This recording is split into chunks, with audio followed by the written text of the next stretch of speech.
Bismillahirrahmanirrahim. Assalamualaikum warahmatullahi wabarakatuh.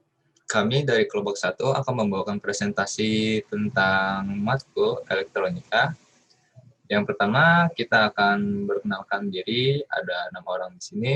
Saya akan menyebutkan satu-satu. Yang pertama, Muhammad Faisal Rafi dengan NPM 132. Dengan saya sendiri, Yusuf Adi Wijaya Putra dengan NPM 129, dan ada Yeremia Ivan Sabdono dengan NPM 149, Muhammad Alvin Azali dengan NPM 134, Salsabila Regina Susanto dengan NPM 148, dan terakhir Faradila Rizkia dengan NPM 139. Nah, untuk presentasi kali ini, kita akan membawakan tentang penguat transistor berdasarkan sistem pertahanan transistor atau grounding. Yang pertama akan dijelaskan oleh Faradila Rizkia, maka dipersilakan. Oke, sebelum masuk ke intinya, saya akan menjelaskan terlebih dahulu pengertian dari transistor. Transistor merupakan komponen elektronika semikonduktor yang memiliki 3 kaki elektroda, yaitu yang pertama ada basis, kolektor, dan emitor. Komponen ini berfungsi sebagai penguat, pemutus, dan penyambung atau switching, stabilisasi tegangan, modulasi sinyal, dan masih terdapat banyak fungsi lainnya. Lalu, transistor dapat mengalirkan arus listrik atau juga menguatkan tegangan dikarenakan memiliki ketiga elektroda tersebut atau memiliki 3 kaki elektroda yang itu ada basis, kolektor, dan emitor. Selanjutnya, fungsi lain dari transistor juga selain yang tadi disebutkan, yaitu sebagai saklar pemutus dan penyambung aliran listrik ketika pada dasar atau basis diberikan arus yang sangat besar. Nah, untuk cara kerja dari transistor sendiri tergantung dari transistor jenis apa yang digunakan. Untuk slide selanjutnya akan dijelaskan oleh teman saya, yaitu Yusuf Adi Wijaya Putra. Oke, saya akan menjelaskan tentang penguat common emitter atau grounded emitter. Penguat common emitter adalah penguat yang kaki emitter pada transistor di-groundkan lalu di-input dimasukkan ke basis dan output diambil pada kaki kolektor. Penguat common emitter juga mempunyai karakter sebagai penguat tegangan konfigurasi penguat transistor dengan common kolektor tertentu. Berbeda dengan common base, begitu juga secara fungsi. Pada common base transistor akan menghasilkan penguatan tegangan tanpa menguatkan arus masukan, sedangkan pada konfigurasi common collector, transistor akan menghasilkan penguat arus tanpa menguatkan tegangan. Dengan demikian, secara fungsi, kerja antara common base dengan common collector adalah berbanding terbalik. Rangkaian penguat transistor, common collector banyak digunakan pada rangkaian elektronika yang memerlukan impedansi output yang rendah. Di sini saya akan menjelaskan tentang karakteristik dari penguat common emitter. Ada 4, yaitu yang pertama adalah sinyal outputnya berbalik fasa 180 derajat terhadap sinyal input. Sangat mungkin terjadi osilasi karena adanya umpan balik positif, sehingga sering dipasang umpan balik negatif untuk mencegahnya. Oke, yang ketiga, sering dipakai pada penguat frekuensi rendah, terutama pada sinyal audio. Yang keempat, mempunyai stabilitas penguatan yang rendah karena bergantung pada kestabilan suhu dan bias transistor. Selanjutnya, untuk penguat common collector, saya akan menjelaskan juga adalah penguatan yang kaki kolektor transistor di-groundkan lalu input dimasukkan ke basis dan output diambil pada kaki emitter. Penguat common collector juga mempunyai karakter sebagai penguat arus. Penguat transistor dengan konfigurasi common emitter merupakan salah satu konfigurasi yang paling banyak digunakan dibanding dengan common base dan common collector, baik itu untuk keperluan audio, video, penguat frekuensi tinggi, dan lain-lain. Hal ini karena penguat dengan konfigurasi transistor common emitter akan menguatkan arus dan tegangan secara bersamaan. Sinyal input terhadap output pada common emitter adalah berbalik fasa. Nah, di sini ada karakteristik seperti sebelumnya, dan ada 4 buah juga seperti sebelumnya. Yang pertama adalah sinyal outputnya sefasa dengan sinyal input, atau jadi tidak membalik fasa seperti common emitter. Yang kedua, mempunyai penguatan tegangan sama dengan 1. Yang ketiga, mempunyai penguatan arus sama dengan HFE atau transistor. Yang keempat, cocok dipakai untuk penguat penyangga atau buffer karena mempunyai impedansi input tinggi dan mempunyai impedansi outputnya rendah. Oke, selanjutnya akan dijelaskan oleh Faradila Rizkia tentang penguat common base atau grounded base. Oke, di sini saya akan menjelaskan penguat common base. Sebelumnya tadi ada penguat common emitter dan penguat common elector. Penguat common base ini merupakan penguat yang kaki basis transistor digroundkan. Lalu input dimasukkan ke emitter dan output diambil pada kaki kolektor. Penguat common base mempunyai karakter sebagai penguat tegangan. Nah, secara umum rangkaian penguat berbasis common base ini banyak digunakan pada rangkaian penguat tegangan, namun memiliki penguatan arus yang sangat kecil sehingga dapat diabaikan atau bisa dianggap tidak memiliki penguatan arus. Common base ini memiliki penguatan tegangan antara sinyal input dan sinyal output, namun tidak menghasilkan penguatan pada arus. Jadi untuk penguat common base ini jarang digunakan. Nah, selanjutnya untuk penguat common base ini juga memiliki beberapa karakter. Adapun karakternya sebagai berikut. Yang pertama ini adanya isolasi yang tinggi dari output ke input sehingga meminimalkan efek umpan balik. Lalu yang kedua, mempunyai impedansi input yang relatif tinggi sehingga cocok untuk penguat sinyal kecil atau pre-amplifier.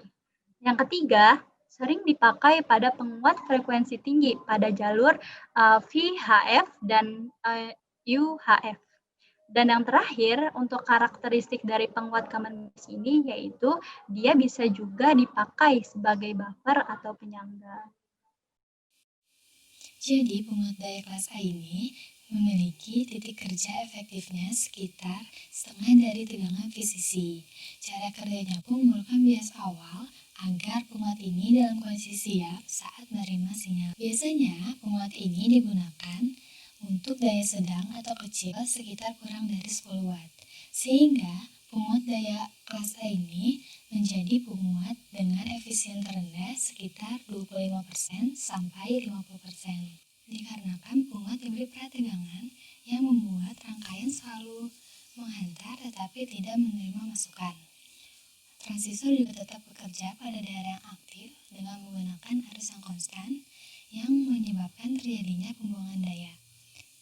Amplifier yang digunakan menggunakan penguat kelas A karena bersifat linear yang mana input outputnya sama berupa satu gelombang penuh dengan sudut konduksinya 360 derajat yang dibias secara terus-menerus. Penguat ini memiliki tingkat distorsi atau cacat sinyal terkecil, karena itu penguat ini biasanya bisa dipakai sebagai penguat awal.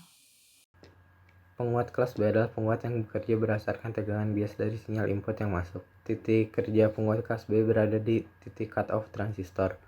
Dalam kondisi tidak ada sinyal input, maka penguat kelas B berada dalam kondisi off dan baru bekerja jika ada sinyal input dengan level di atas 0,6 volt, yaitu batas tegangan bias transistor. Ketika sinyal diterapkan, rangkaian bias maju untuk setengah siklus positif dari input dan karenanya arus kolektor mengalir. Tetapi selama setengah siklus negatif input, rangkaian bias balik dan arus kolektor tidak akan ada. Oleh karena itu hanya setengah siklus positif yang diperkuat pada keluaran. Jadi nanti sinyal yang dibentuk itu cuma yang sinyal positifnya doang, setengah-setengah. Karena yang negatifnya tuh nggak ada kepotong. Karena setengah siklus negatif sama sekali tidak ada, distorsi sinyal akan sangat tinggi.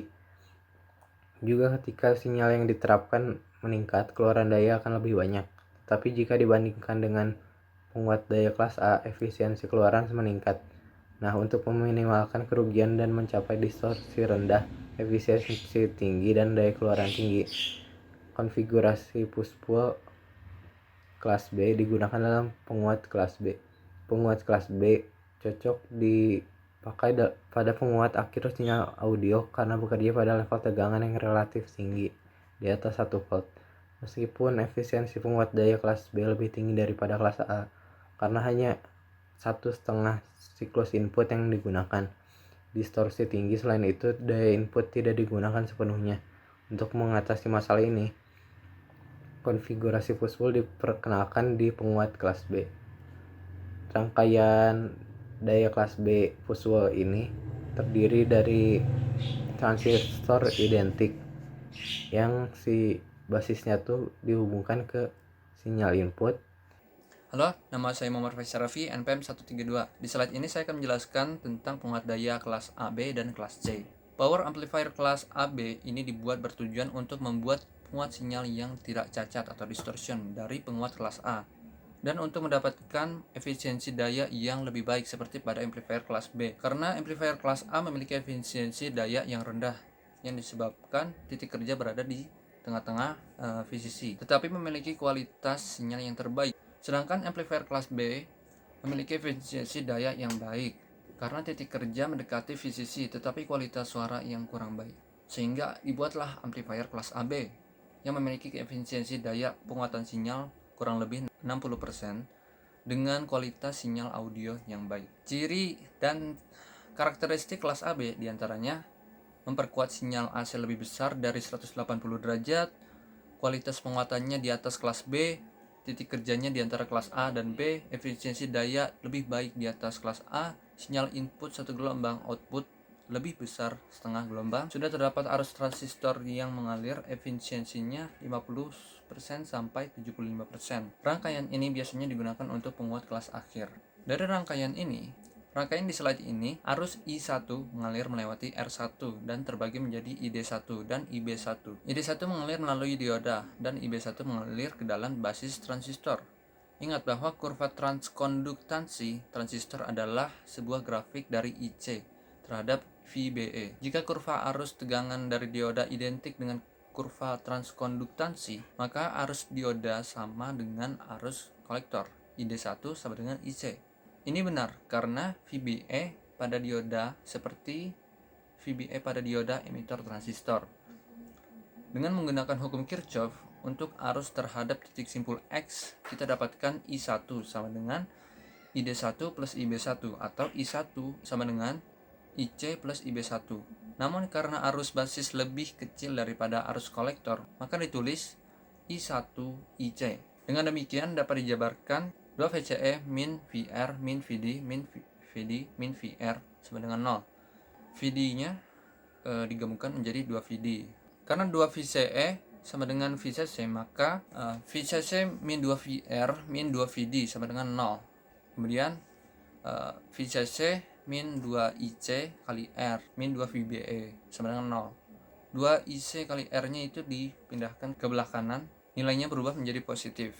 Dan hasilnya menjadi IC Q sama dengan VCC min 2 VBE dibagi 2R. Penguat kelas C titik kerjanya berada di daerah cut off transistor. Penguat kelas C hanya perlu satu transistor untuk bekerja normal dan juga khusus dipakai untuk menguatkan sinyal pada satu sisi atau bahkan puncak-puncak sinyal saja. Penguat kelas C tidak memerlukan fidelitas, yang dibutuhkan adalah frekuensi kerja sinyal, sehingga tidak memerhatikan bentuk sinyal. Penguat kelas C dipakai pada penguat frekuensi tinggi dan juga sering ditambahkan sebuah rangkaian resonator LC untuk membantu kerja penguat. Karakteristik penguat dari kelas C diantaranya memperkuat sinyal AC kurang dari 180 derajat, efisiensi daya paling tinggi, lebih baik dari kelas B bahkan mendekati 100%. Titik kerjanya di bawah titik cut off. Sinyal input satu gelombang, outputnya kurang dari setengah gelombang. Penguat kelas C banyak sekali digunakan pada rangkaian pemancar, sebab pada rangkaian pemancar sangat mengutamakan efisiensi frekuensinya. Akibatnya sinyal yang dikuatkan hanya puncak saja. Maka adanya harmonisasi dapat mengurangi bahkan menghilangkan noise atau pengganggu audio. Perkenalkan, nama saya Muhammad Alvin Azali. Di sini saya akan menjelaskan apa itu transistor sebagai saklar. Nah, saklar itu tersendiri adalah sebuah alat dalam alat kelistrikan. Kalau saklarnya itu adalah dia, kalau saklarnya terbuka berarti rangkaian listriknya nggak jalan. Kalau saklarnya tertutup berarti listriknya jalan di rangkaian itu. Oke, sekarang saya akan menjelaskan kenapa transistor itu disebutnya sebagai saklar. Apa sih korelasinya? Nah, oke. Di sini kita udah ada rangkaian listrik dari transistor. Nah, saya akan menjelaskan dulu dari saturasinya. Nah, di sini sudah ada rumus PCE sama dengan VCC dikurangi IC dan RC. Nah, kalau keadaannya saturasi berarti PCE-nya dianggap 0. Kenapa?